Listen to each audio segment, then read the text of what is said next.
Welcome to Teen Vibes, and thanks for tuning in to Imagination Friday. Today we're starting The Alchemist, written by Paulo Coelho. Part 1. The boy's name was Santiago. Dusk was falling as the boy arrived with his herd at an abandoned church. The roof had fallen in long ago, and an enormous sycamore had grown in the spot where the sacristy once stood. He decided to spend the night there. He saw to it that all the sheep entered through the ruined gate, and then laid a plank across it, to prevent the flock from wandering away during the night. There were no wolves in the region, but once an animal had strayed during the night, and the boy had had to spend the entire next day searching for it. He swept the floor with his jacket and lay down, using the book he had just finished reading as a pillow. He told himself that he would have to start reading thicker books. They lasted longer and made more comfortable pillows. It was still dark when he awoke, and looking up, he could see the stars through the half-destroyed roof. I wanted to sleep a little longer, he thought. He had had the same dream that night as a week ago, and once again he had awakened before it ended. Taking up his crook, he began to awaken the sheep that still slept. He had noticed that, as soon as he awoke, most of his animals began to stir.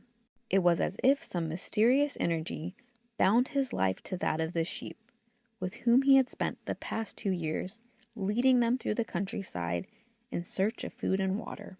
They are so used to me that they know my schedule, he muttered.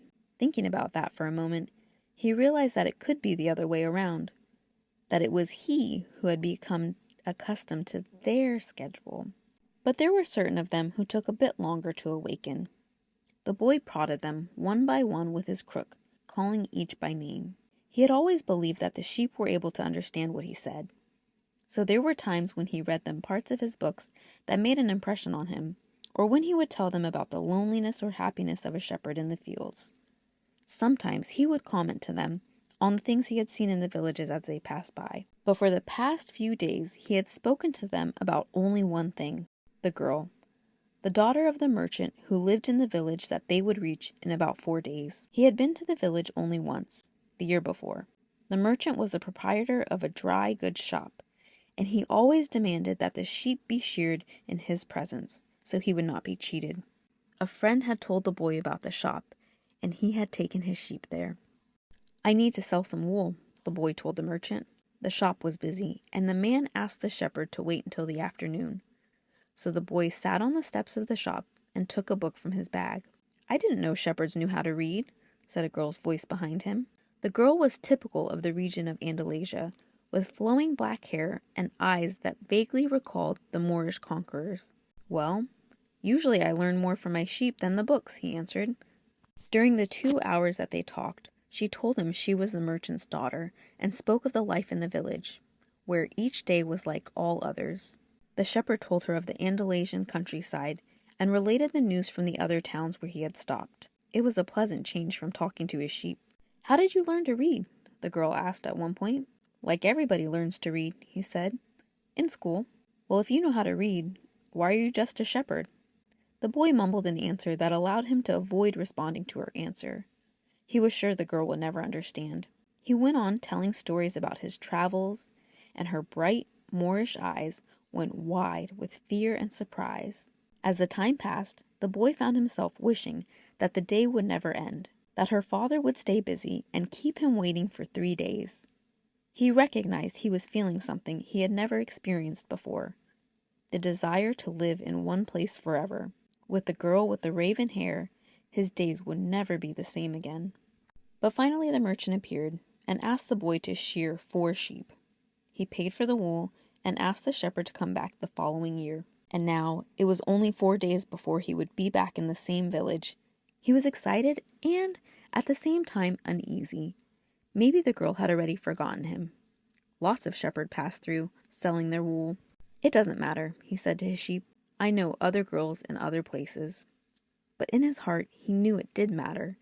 And he knew that shepherds, like seamen and like traveling salesmen, always found a town there was someone who could make them forget the joys of carefree wandering.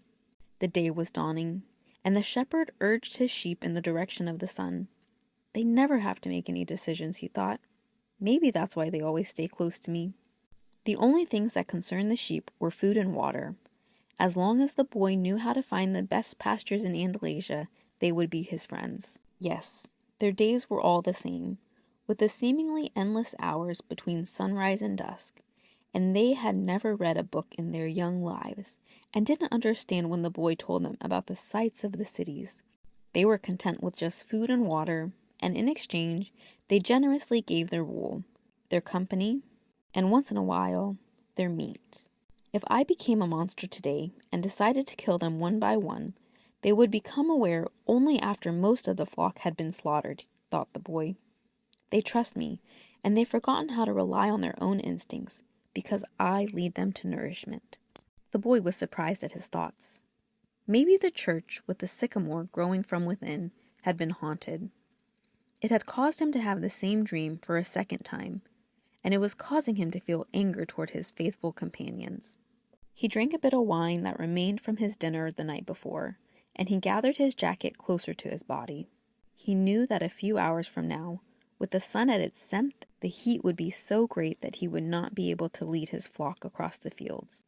It was the time of day when all of Spain slept during the summer. The heat lasted until nightfall, and all the time he had to carry his jacket.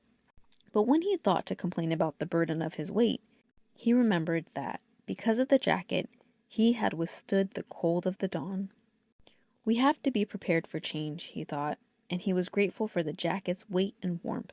The jacket had a purpose, and so did the boy. His purpose in life was to travel, and after 2 years of walking the Andalusian terrain, he knew all the cities of the region. He was planning, on this visit, to explain to the girl how it was that a simple shepherd knew how to read, that he had attended a seminary until he was 16. His parents wanted him to become a priest, and thereby a source of pride for a simple farm family. They worked hard to have food and water like sheep. He studied Latin, Spanish, and theology. But ever since he had been a child, he had wanted to know the world, and this was much more important to him than knowing God and learning about man's sins.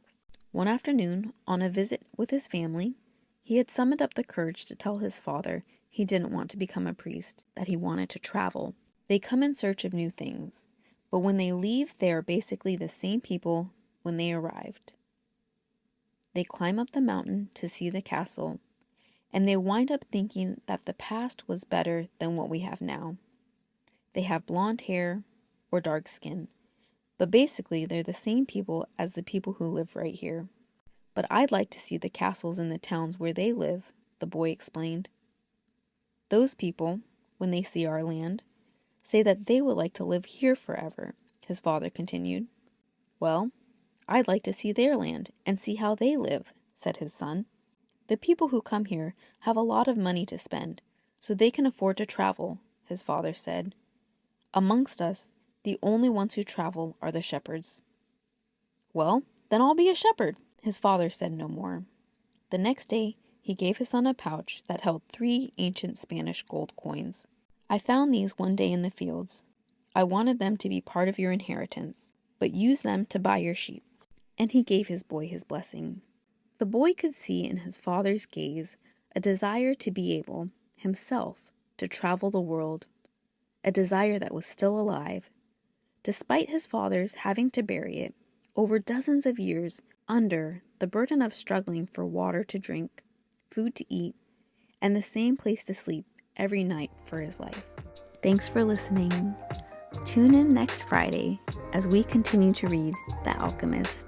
If you enjoyed this story, hit the like button and hit the subscribe button so that you don't miss out on any future stories. I'm Eyecatching Dani, and I'm here to help you in your middle school journey and to ignite your imagination.